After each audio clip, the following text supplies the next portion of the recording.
hari ini kita masih tetap ya diajar oleh Tuhan, oleh Roh Kudus tentunya di dalam setiap kehidupan kita untuk selalu berjalan bersama dengan Roh Kudus di dalam suatu hubungan yang intim, ya, berfellowship dengan Dia terus menerus, ya.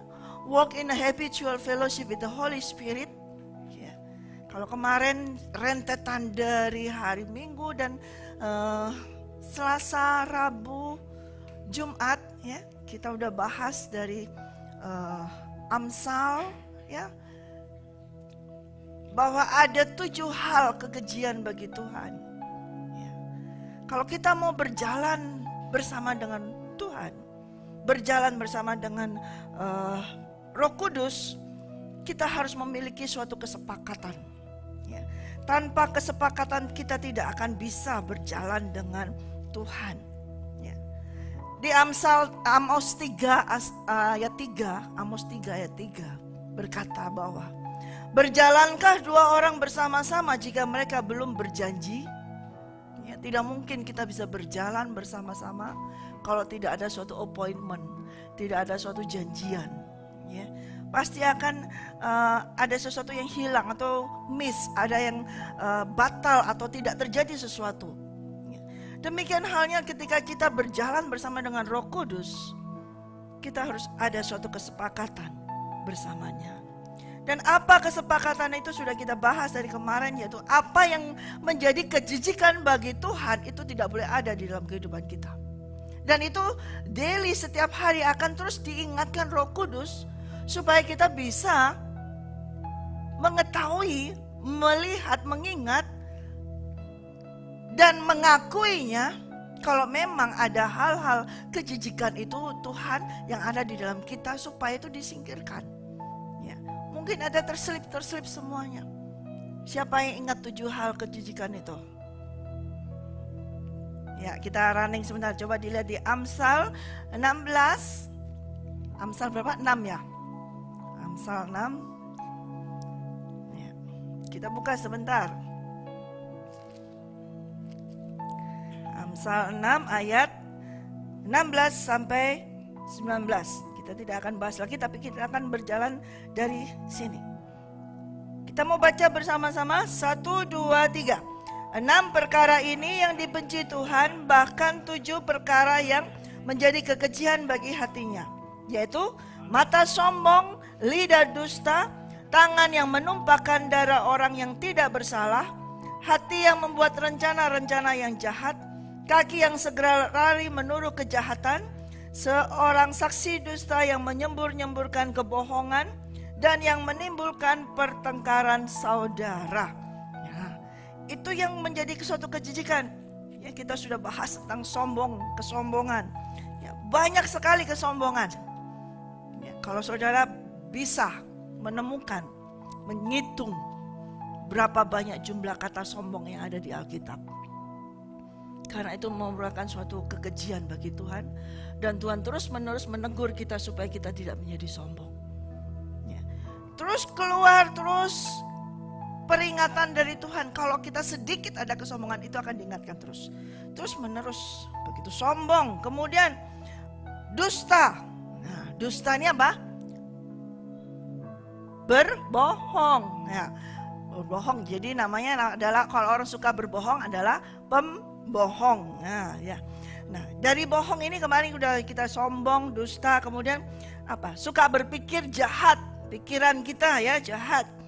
Dan kita, kalau kita sudah berpikiran jahat, kita akan memiliki rasa ketakutan, ya, rasa ketakutan. Nah, tetapi saya mau sampaikan lagi, di dalam dusta, bohong, ya, itu pasti akan menuju ke menipu. Orang yang biasa dusta jadi bohong, nah pasti dia akan menuju ke menipu dan terjadi suatu penipuan. Menipu, ya. Menipu itu langkah yang lebih dalam lagi dari berbohong. Dari kecil kita sudah biasa bohong, tidak diajarin orang tua, tapi langsung otodidak, ya, bisa langsung bohong seperti itu. Ya. Padahal orang tua pasti nggak mungkin ngajarin bohong, tapi bisanya bohong, ya kan? Sudah makan, sudah, padahal belum. Gitu. Sudah tidur, sudah, padahal nggak tidur di kamar. Sudah belajar, sudah, padahal nggak belajar. Dari dulu kita bisa berbohong seperti itu. Nah itu kalau kita nggak bertobat, itu akan nanti menuju ke menipu. Ya, penipuan ini sudah merupakan suatu tindakan yang berasal dari hati yang jahat sudah. Ada tindakan menipu. Nah menipu ini kita akan bahas lebih dalam lagi tentang menipu. Apakah anak Tuhan ada yang menipu? Oh? Apakah kita ini termasuk golongan penipu? Ya, coba dilihat ini. Ada yang bilang enggak. Coba nanti dilihat di sini. Adakah? Menipu. Coba kita buka di dalam Hosea 12 ayat 4. Hosea 12 ayat 4. Di dalam kandungan ia menipu saudaranya, dan dalam kegagahannya ia bergumul dengan Allah. Siapa ini yang tahu? Tentang siapa? Yakub. Dari dalam kandungan sudah menipu saudaranya. Tuh kan? Jadi benar kan? Dari kecil nggak ada yang didik, nggak ada yang ini. Dari dalam masih di kandungan nih bisa nipu-nipu seperti apa? Yakub dan Esau itu kembar. Ya. Di dalam kandungan ibunya dia sudah menipu. Waktu kakaknya keluar dipegang itu ankle-nya, dipegang itu apa itu ankle? Pergelangan kakinya dipegang itu. Dia nggak mau. Enak aja lu keluar duluan. Gua juga ikut dia keluar langsung seperti dipegang seperti itu. Ya. Banyak kejadian kita lihat di dalam Kejadian 27 ayat 36. Kejadian 27. Kejadian 27 ayat 36. Kejadian 20 ayat 36. Nah. Oke, nanti kita baca dari ayat yang 35 tapi ini. Pada saat mereka sudah dewasa, si Yakub ini yang dari dalam kandungan sudah terbiasa menipu. Ya, sudah bisa menipu kakaknya. Itu masih di kandungan. Begitu keluar, emang benar dia bisa menipu. Penipu juga dia, ya. Tentang hal semangkok kacang merah, sup, ya. Dia bisa memberikan itu untuk menipu Esau. Nah, Esau ini senangnya adalah sup kacang merah, Brennebon. Siapa di sini yang suka? Nah, sup kacang merah, ya. Kemudian dia tuh pulang dari berburu, lapar. Nah, Yakub tahu dia sebagai anak bungsu. Kalau dia nanti diberkati oleh ayahnya, pasti yang kedua dapatnya. Sedangkan dia mau yang pertama. Udah di dalam kandungan aja dia maunya keluar yang pertama, tapi nggak bisa. Dia pegang itu kakaknya itu. Tapi ternyata dia tetap keluar nomor 2. Dia tahu hak kesulungan itu sangat penting. Hak kesulungan itu sangat penting. Nah, dia tahu kakaknya ini, si kembarnya ini paling demen makan makanan yang paling enak seperti itu, sup seperti itu. Wah, dengan asap yang mengebul seperti itu. Dia buat itu. Nah, ketahuan dicari kapan nih kakaknya hari ini lapar-laparnya, dia buat yang enak terbaik dan dia cuma taruh di sini. Aduh, itu ditaruh aja. Dia nggak ngasih ngapa. Boleh nggak sih? Aku minta lapar nih. Boleh. Kamu ini boleh, ini buat kamu nggak apa. Tapi satu, aku nggak minta apa-apa. Hakmu kasihkan aku. Si Esau yang sudah capek, lapar, ngelihat sup itu, dia mikir, bodo amat dengan hak kesulungan. Apa sih artinya? Udah, ini aku lapar nih. Benar ya, kasih ke aku ya. Iya, pokoknya itu buat aku dulu supnya. Ya udah, ini buat benar ya buat aku. Nah, diambil hak kesulungannya. Sudah, terus kehidupannya seperti itu biasa. Sampailah pada waktu dia tahu bapaknya Ishak ini sudah lanjut usia. Dan bapaknya ini harus menumpangkan tangan memberikan berkat kepada kedua anaknya. Now this is the time. Ini waktunya aku pakai itu hak kesulungan itu. Ditipu lagi. Yang sekarang ditipu bukan kakaknya, yaitu ayahnya. Ayahnya ditipu lagi. Ditipu sehingga dia menerima berkat itu. Ya, kita baca ayat 35. 34 aja sih. Sesudah Esau mendengar perkataan ayahnya itu, meraung-raunglah ia dengan sangat keras dalam kesedihan hatinya, serta berkata kepada ayahnya, "Berkatilah aku ini juga ya Bapa." Jawab ayahnya, "Adikmu telah datang dengan tipu daya dan telah merampas berkat yang untukmu itu." Kata Esau, "Bukankah tepat namanya Yakub? Karena ia telah 2 kali menipu aku. Hak kesulunganku telah dirampasnya, dan sekarang dirampasnya pula berkat yang untukku." Lalu katanya, "Apakah Bapa tidak mempunyai berkat lain bagiku?"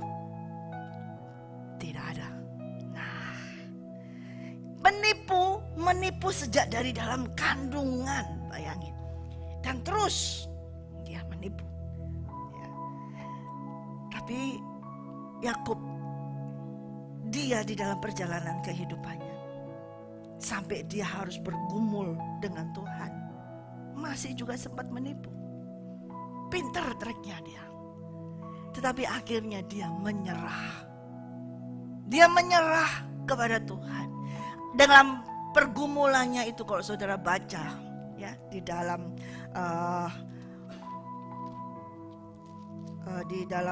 pasal yang ke 32, Kejadian 32 dari 22 hingga 32, saudara bisa baca di rumah.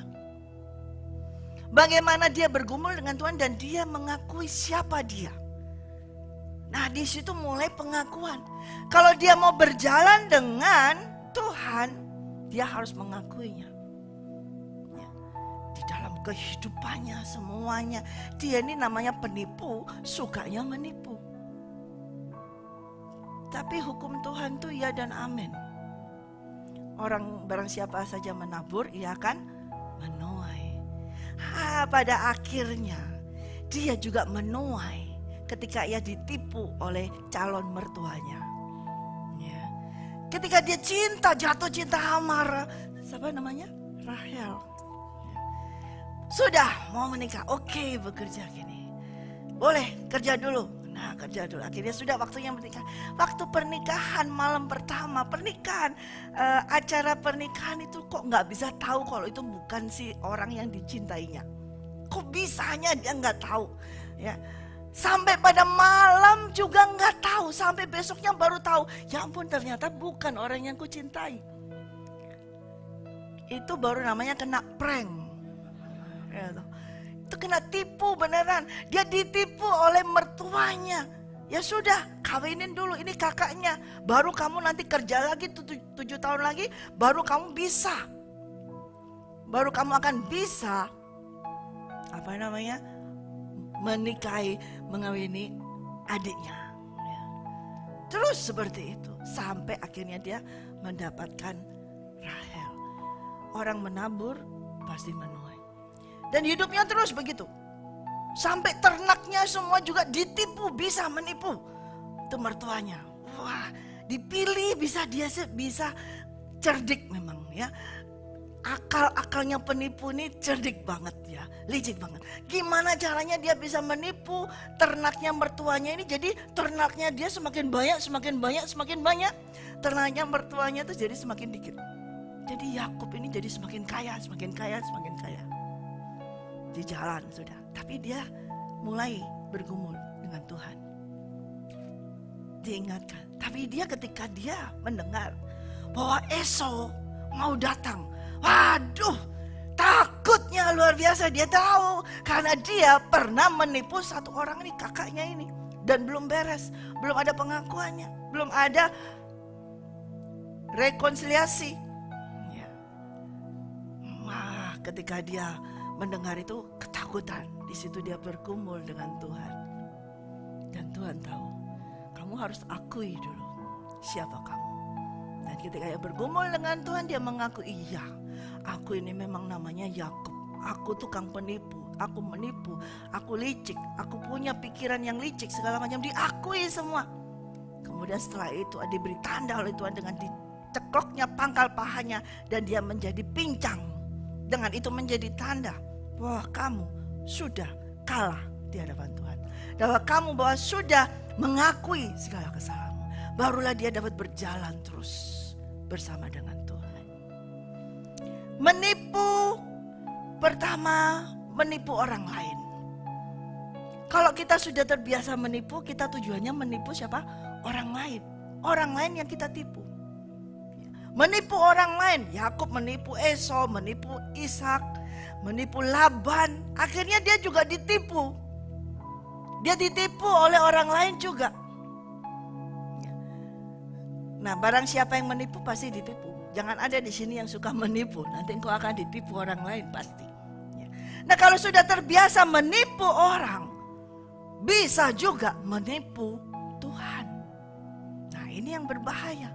Kalau terus menerus Yakub ini tidak dicengklok tuh pangkal pahanya, tidak dikalahkan oleh Tuhan, maka dia akan menipu Tuhan. Dia harus direndahkan oleh Tuhan untuk mengakui kesalahannya. Menipu Tuhan. Bagaimana kita bisa menipu Tuhan? Ya, Tuhan berkata di dalam Maleki. Kita buka di Maleki.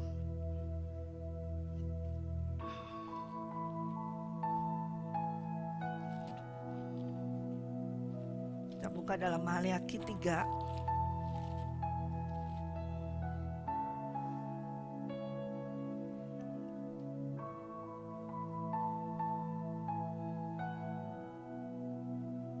Mulai dari ayat yang ke-6. Maliaki 3 ayat yang ke-6. Bahwasanya aku Tuhan tidak berubah dan kamu Bani Yakub tidak akan lenyap.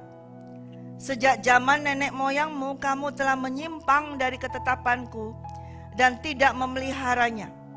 Kembalilah kepadaku, maka aku akan kembali kepadamu, firman Tuhan semesta alam. Tetapi kamu berkata, dengan cara bagaimanakah kami harus kembali?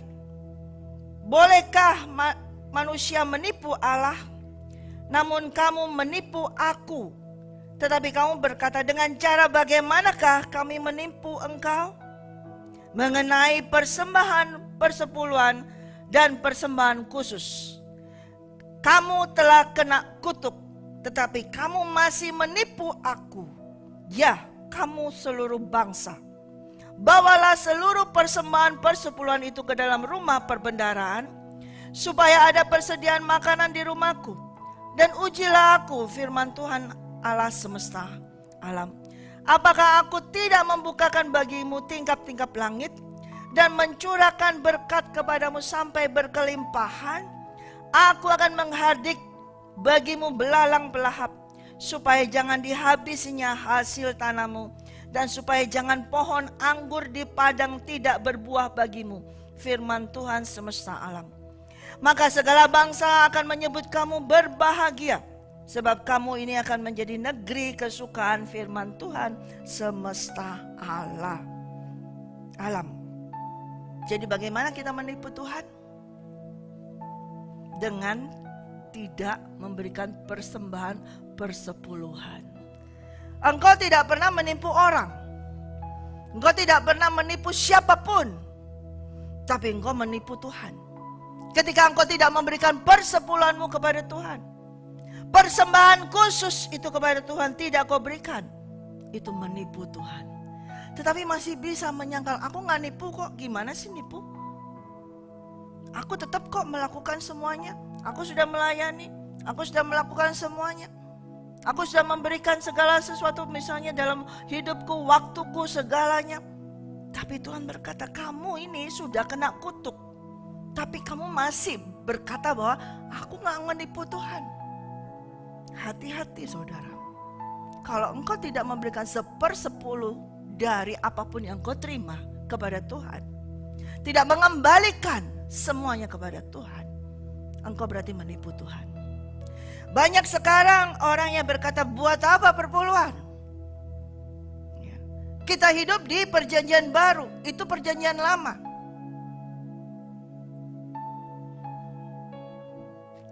Apakah begitu? Firman Tuhan ini apakah bisa dipisah-pisahkan?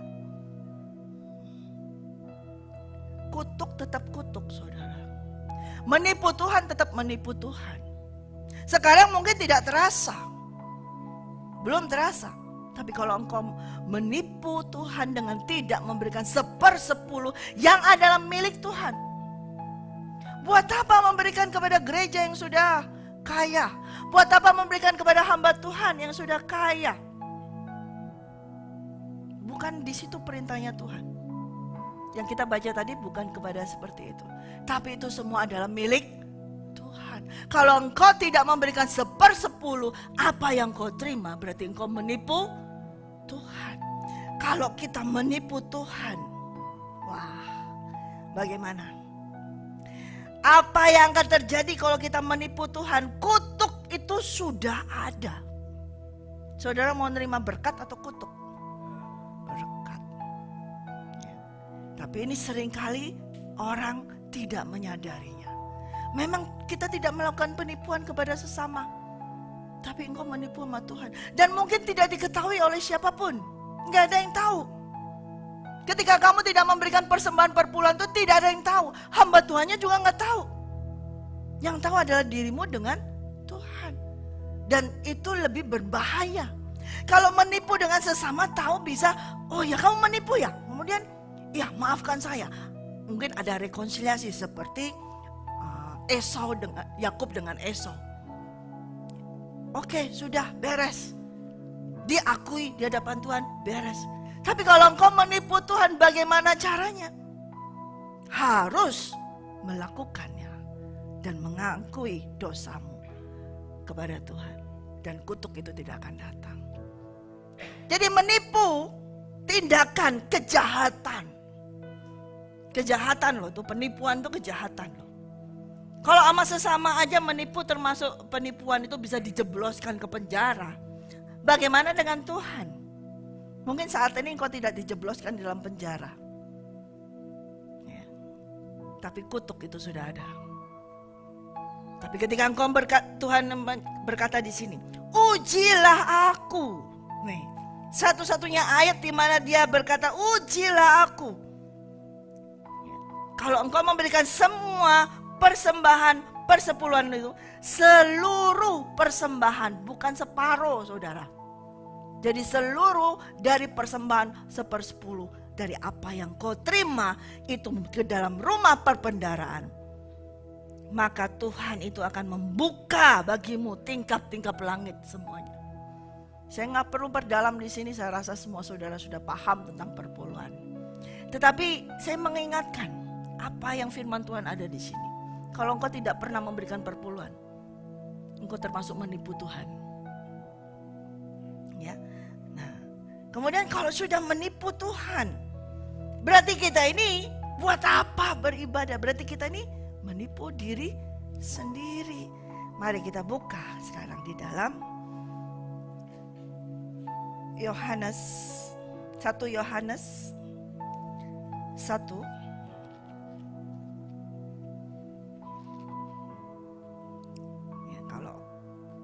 Orang sudah bisa menipu orang lain, kemudian dia akan menipu Tuhan, dan dia menjadi menipu dirinya sendiri.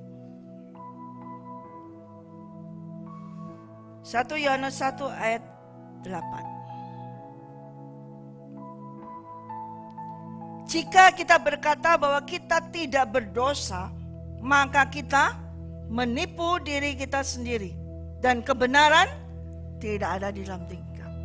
Aku gak berdosa. Aku tidak menipu Tuhan. Tidak memberikan perpuluhan, tapi aku tidak menipu Tuhan. Nah berarti ketika kita berkata bahwa kita tidak berdosa, padahal kita berdosa, apa? Berarti kita menipu diri kita sendiri. Menipu diri kita sendiri.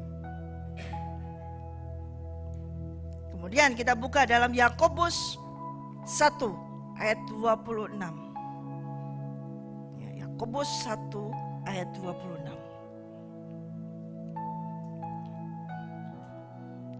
Jika ada seorang menganggap dirinya beribadah, tetapi tidak mengekang lidahnya, ia menipu dirinya sendiri, maka sia-sialah ibadahnya. Penipuan, berbohong, pembohongan semua dimulai dari hati ini semua. Ya. Dia menganggap dirinya beribadah, tetapi dia tidak bisa mengekang lidahnya. Berarti dia menipu dirinya sendiri. Kalau kita sering menipu dirinya kita sendiri, ternyata itu juga menjadi sesuatu yang sia-sia. Berdiri di mimbar, tapi tidak melakukan semua firman Tuhan, itu menipu dirinya sendiri, menipu orang lain, menipu Tuhan, menipu dirinya sendiri. Semua yang kita dengar, kita tidak lakukan, itu menipu diri kita sendiri. Dan dikatakan sia-sialah ibadahnya kita. Lalu buat apa kita ini mau berjalan bersama dengan Roh Kudus, hidup dengan Tuhan? Untuk apa? Kalau itu hanya suatu penipuan. Menipu terus.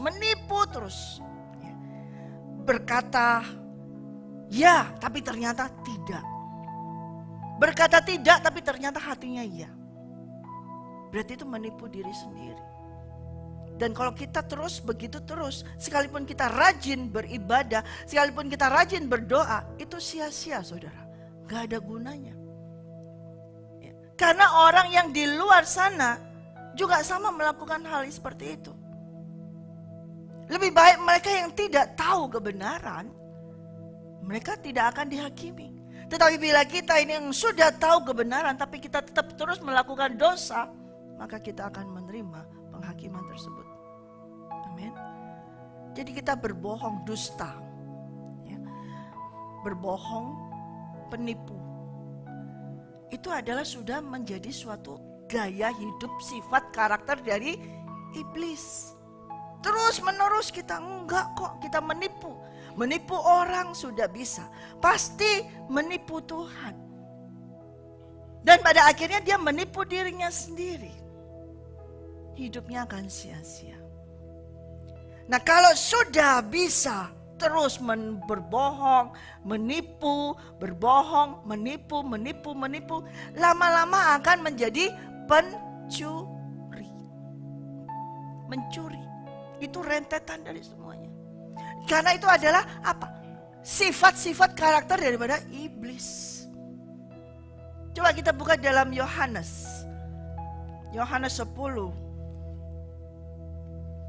Yohanes 10 ayat 10.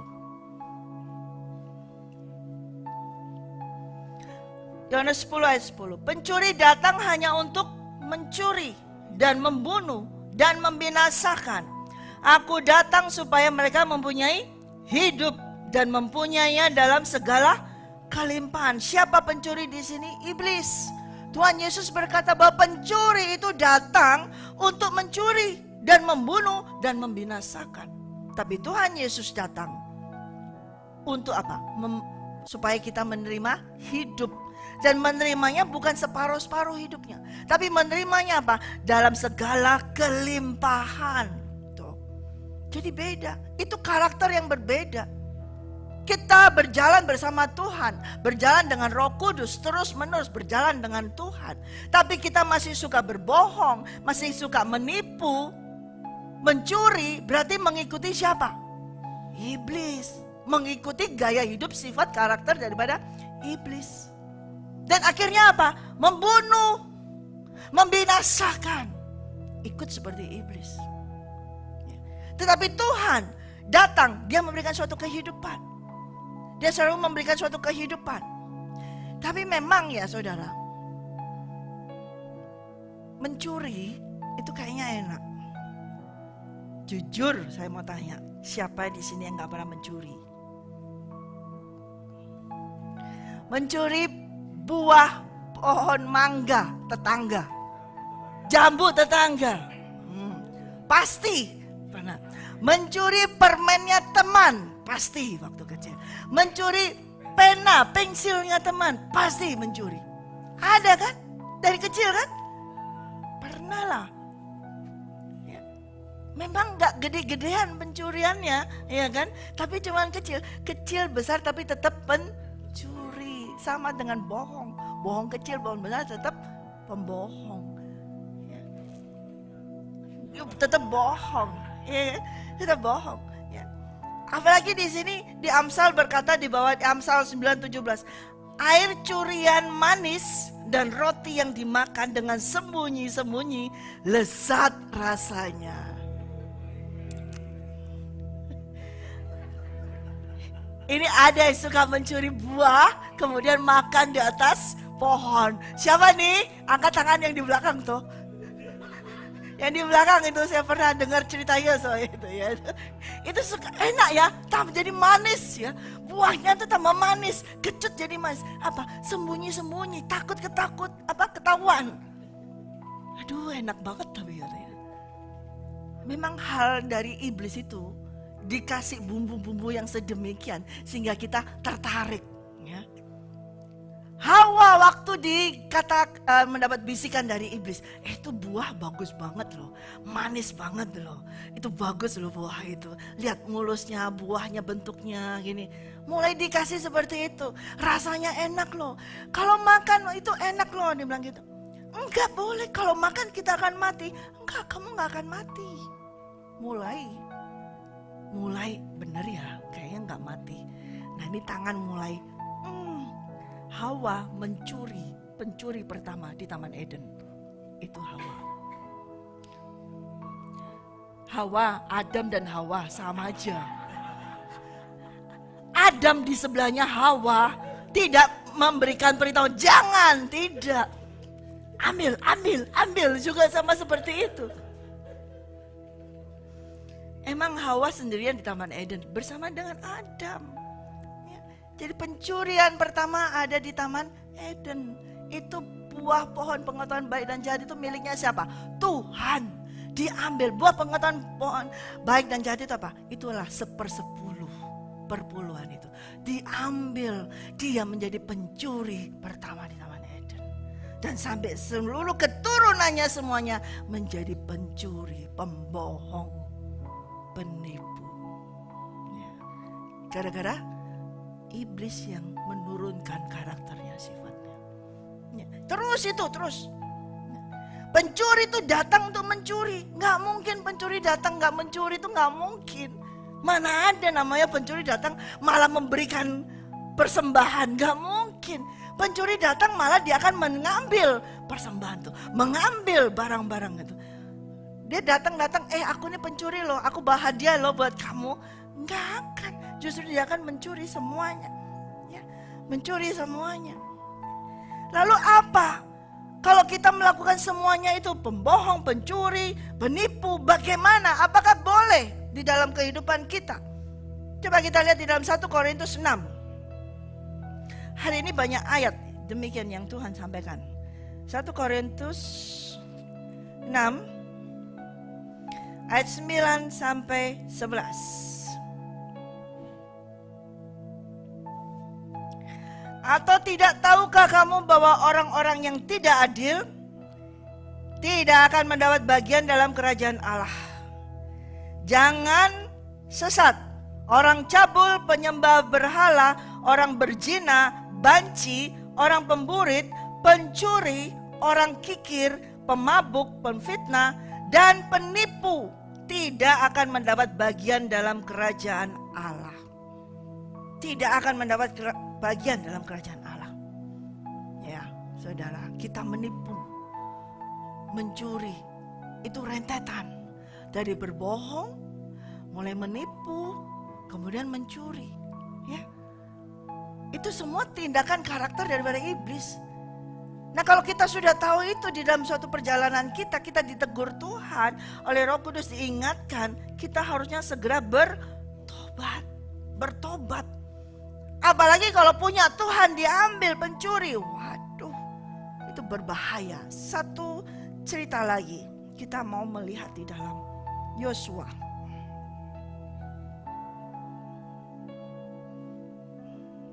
Yosua 6 ayat 17 sampai 19. Saya tidak akan membacakan semuanya.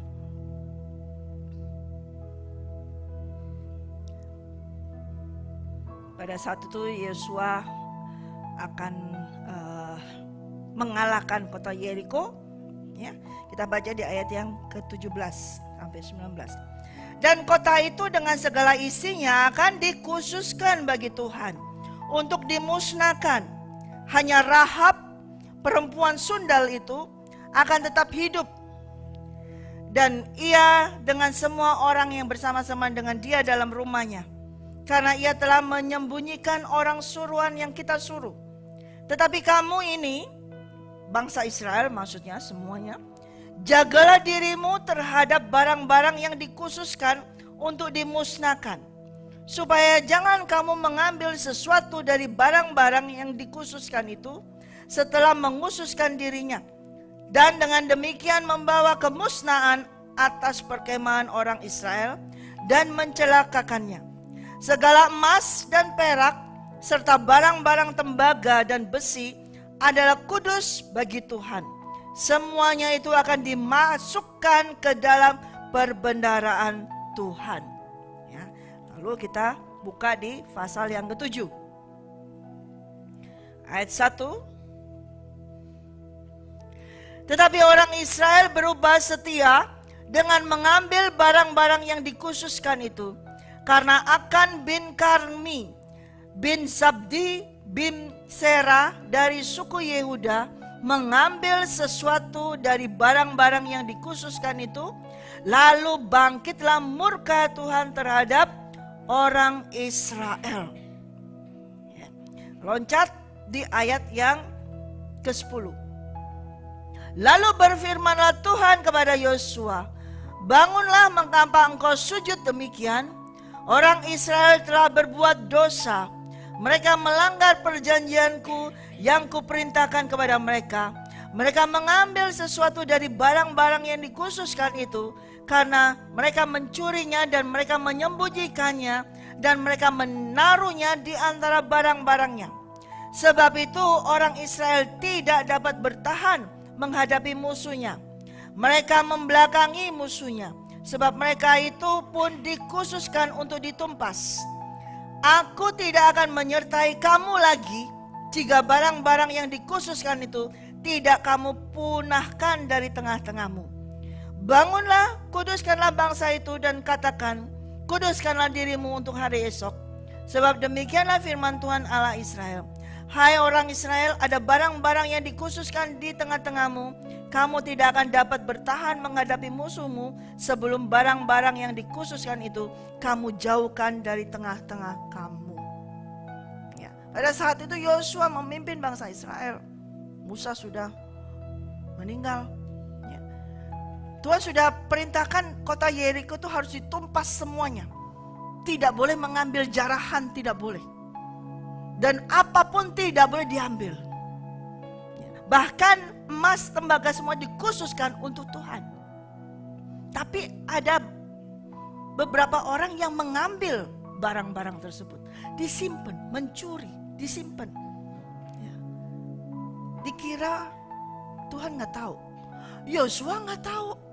Bingung Yosua sampai ketika dia mau berperang melawan kota Ai. Kalah terus. Padahal kota itu cuma kecil. Kalah terus dia sampai, kenapa Tuhan? Kenapa katanya kita harus melalui kota ini? Kok bisa kalah terus?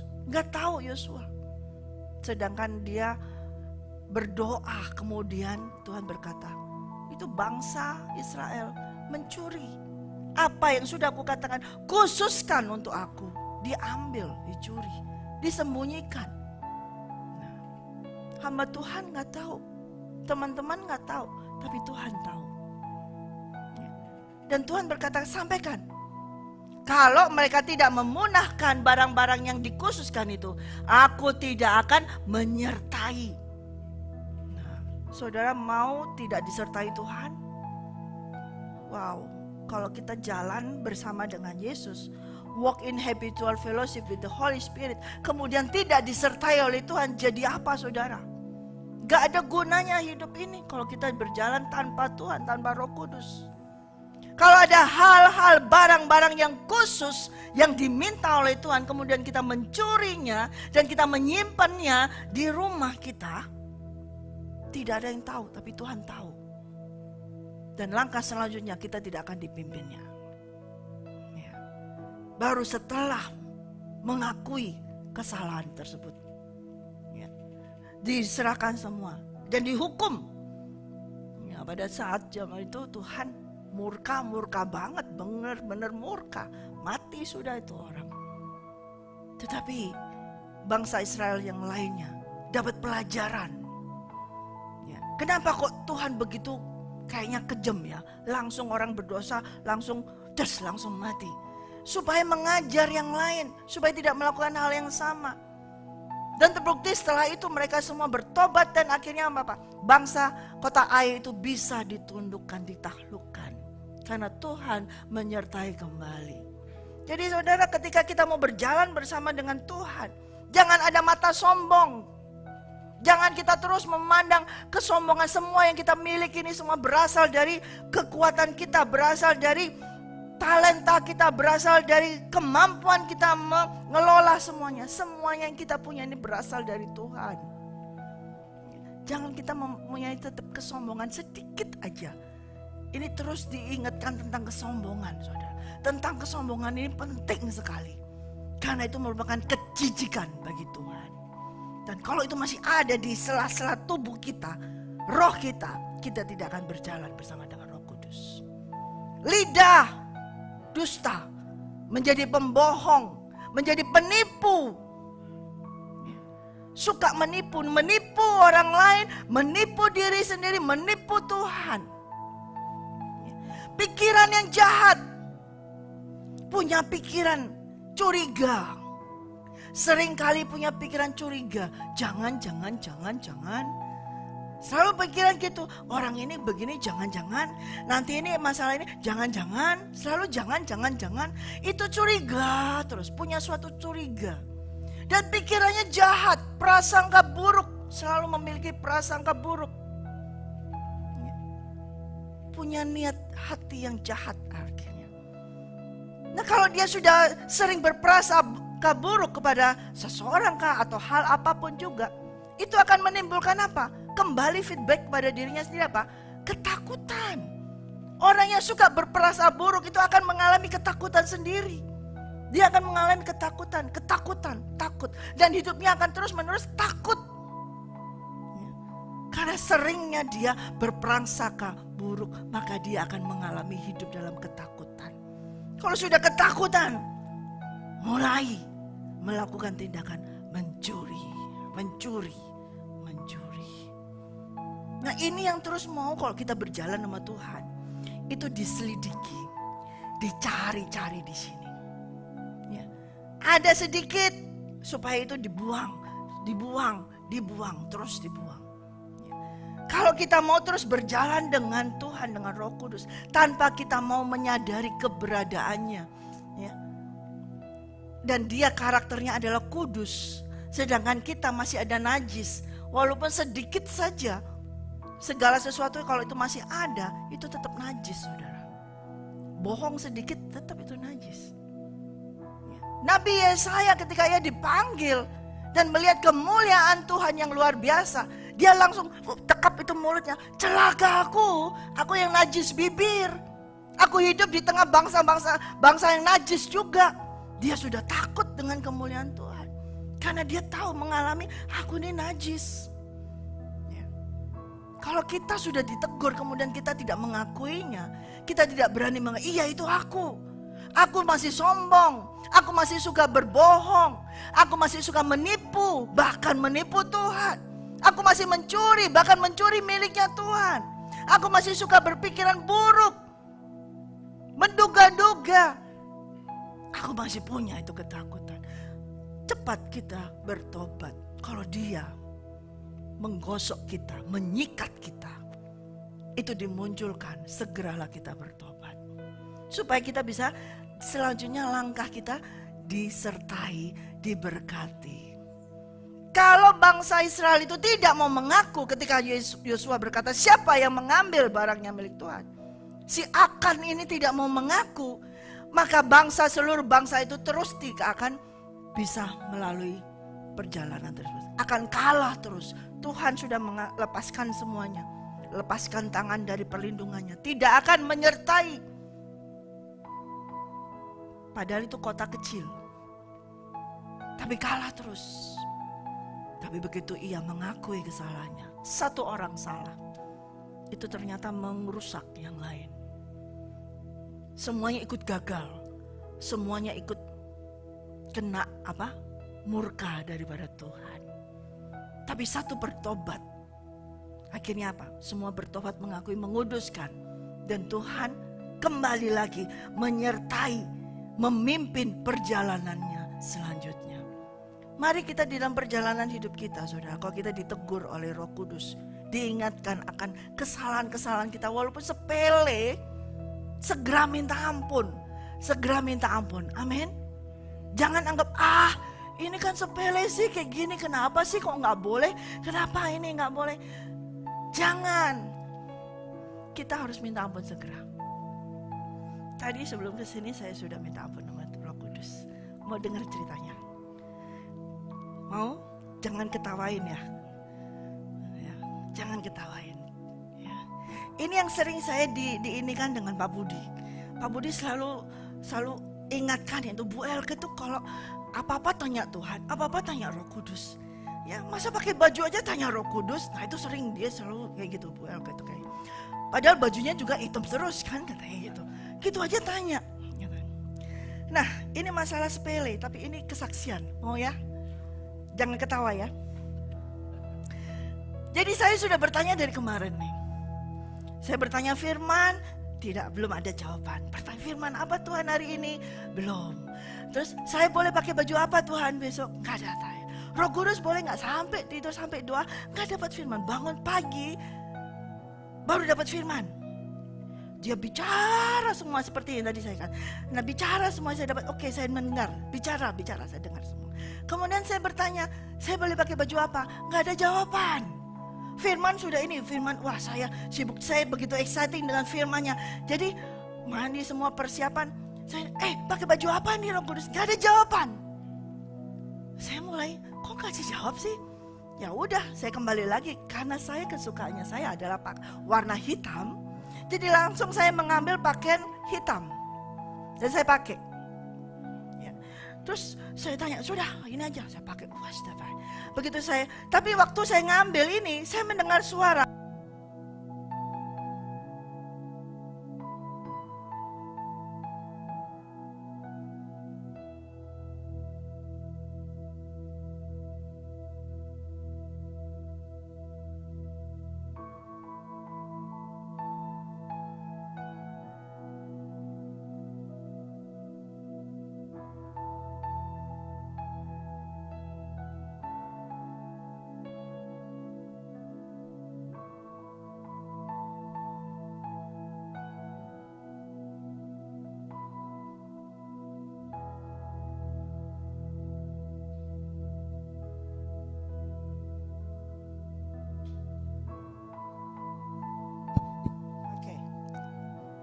Tes, oke, bisa mendengar semua. Maafkan ya, ada kesalahan teknik. Oke, sampai mana Budi? Nah, saya selalu tanya Budi, karena Budi selalu mendengarkan, jadi saya tahu. Ambil baju ya, baju hitam. Nah pada saat saya mengambil baju hitam, rok hitam, atasan hitam, itu ada suara saya dengar pakai batik. Saya tetap keluarin, batik. Ya benar, batik apa?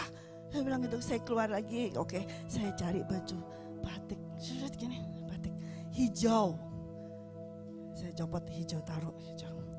Saya di sini, aduh, gak suka batik, saya taruh sini. Dan saya lihat gini, Tuhan, ini pakai ini Roh Kudus, aduh gak suka, enggak deh. Akhirnya saya taruh, saya pakai baju hitam. Semuanya pakai baju hitam. Saya di kaca, saya lihat kaca gini, oke hitam, sudah ini aja. Saya dengar suara langsung, you're not ready yet. Ya sudah, lepas semua lagi saya pakai. Bawahnya apa? Boleh kan hitam? Bawa, jadi saya pakai atasnya, di bawah tidak, hijau. Ambil hijau, saya pakai hijau. Ya, ini orang saudara boleh ketawa, but this is real. Ada Holy Spirit saat ini, dia saksi saya. Ya. Ini baju saya ini, saya buat sendiri. Ini reversible. Jadi ini bisa dibolak-balik.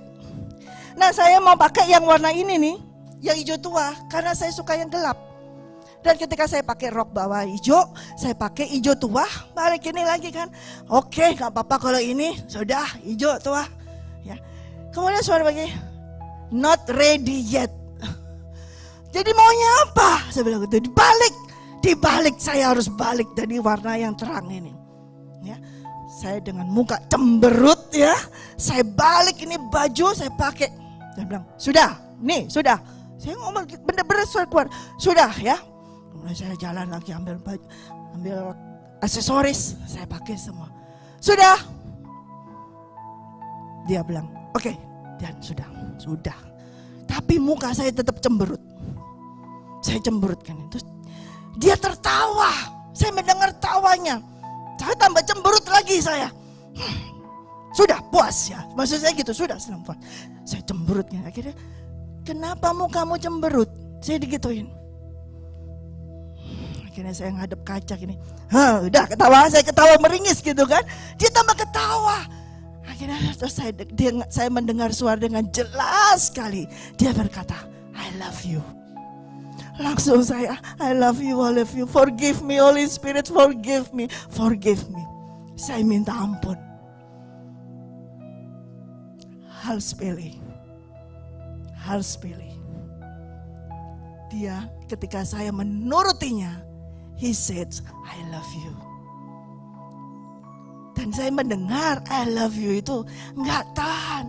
I love you Holy Spirit, forgive me. Dan kemudian saya mengaca lagi dan saya bisa tertawa dengan rela lega. Cantik gak? Bagus ya. Tapi saudara pikir ini sesuatu yang lucu. Tapi ini kehidupan saya setiap hari bersama dengan dia.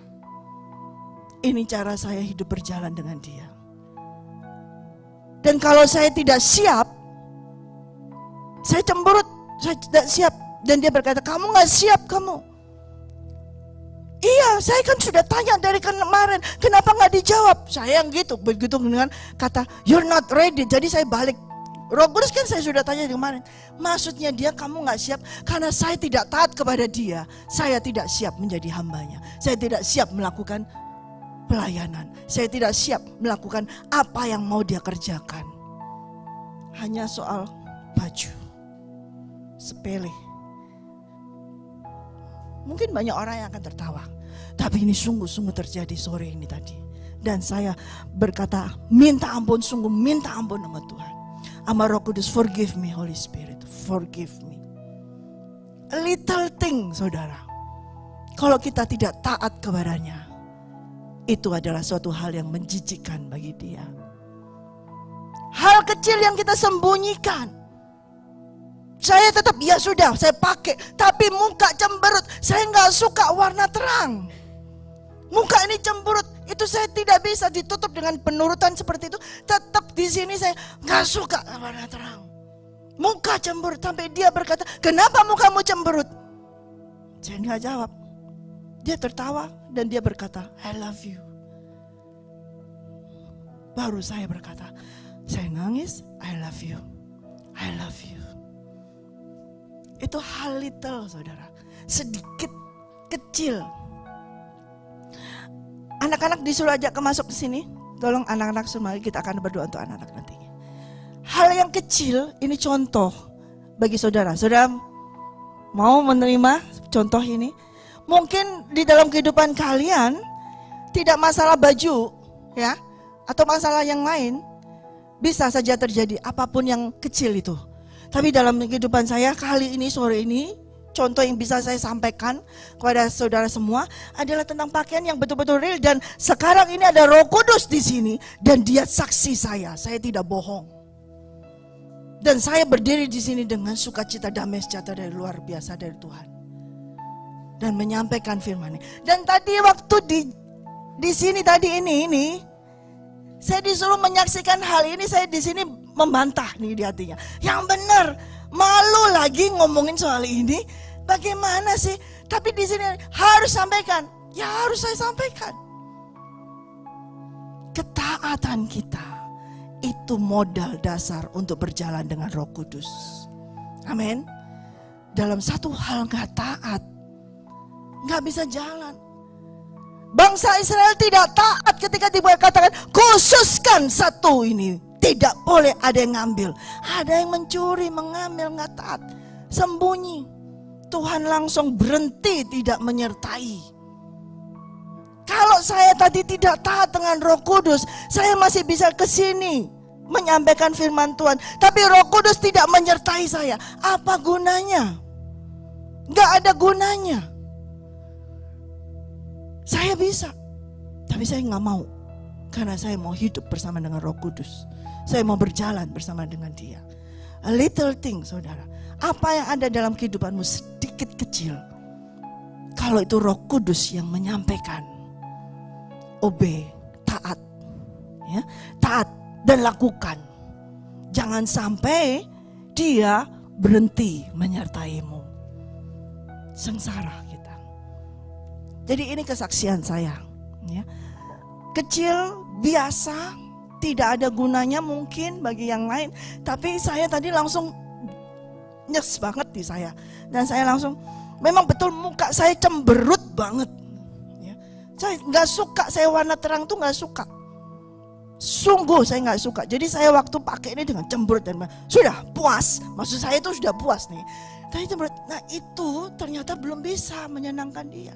Walaupun saya sudah pakai, tapi hati saya nggak sesepakat dengan Dia, nggak bisa berjalan, nggak bisa. Ketaatan bukan hanya dalam oke, saya lakukan, tapi hati tidak mau, nggak bisa. Dan Dia bongkar saya itu sampai di hati saya, sampai saya melihat sendiri, iya benar, bagus juga. Dan saya tertawa dengan betul-betul tertawa sukacita, dan keluar kamar saya dengan sukacita. Dan sampai di sini saya dengan sukacita. Amin. Ini hal kecil, tapi biarlah ini menjadi kesaksian bagi saudara semua. Kemuliaan hanya bagi Tuhan. Karabasyeta karara. Begitulah cara kita berjalan bersama dengan Roh Kudus. Saudara, jangan suka membantah. Saya akui dulunya saya adalah orang yang suka membantah orang tua. Ya. Mami saya, ya, itu saya suka membantah mami saya. Dulu kecil suka membantah sekali, ya. Tapi saya bertobat. Dan anak-anak di sini, kids, kalian jangan pernah membantah kepada orang tua. Tunduk taat kepada orang tua, didikan dari orang tua. Amin. Penting sekali untuk selalu taat kepada orang tua. Ketika kalian taat kepada orang tua, itu merupakan bukti kamu taat kepada Tuhan Yesus. Amin. Dan itu akan menyertai kamu di dalam pelajaran kamu di sekolah.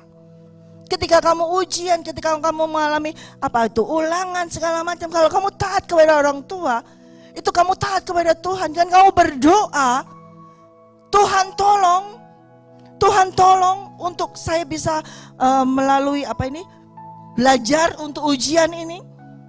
Maka Tuhan betul-betul akan tolong kamu. Ya, adik-adik kecil di sini ada prayer gate di sini. Ya, puji Tuhan, kita sore hari ini ada prayer gate kids, ya. Dan saudara semua di sini, kalau kita mau taat sama Tuhan, Dia akan menyertai seluruh perjalanan kita. Amin. Jangan sepelekan hal kecil. Ketaatan itu kecil sama Tuhan sangat berarti. Oh, nanti aja yang gede saya baru taat. Nggak bisa, saudara. Engkau taat dan setia dalam hal yang kecil, engkau akan bisa taat dan setia dalam hal yang besar. Amin. Dan saya percaya di sini saudara semua menerima berkat daripada Tuhan. Haleluya. Mari kita bangkit.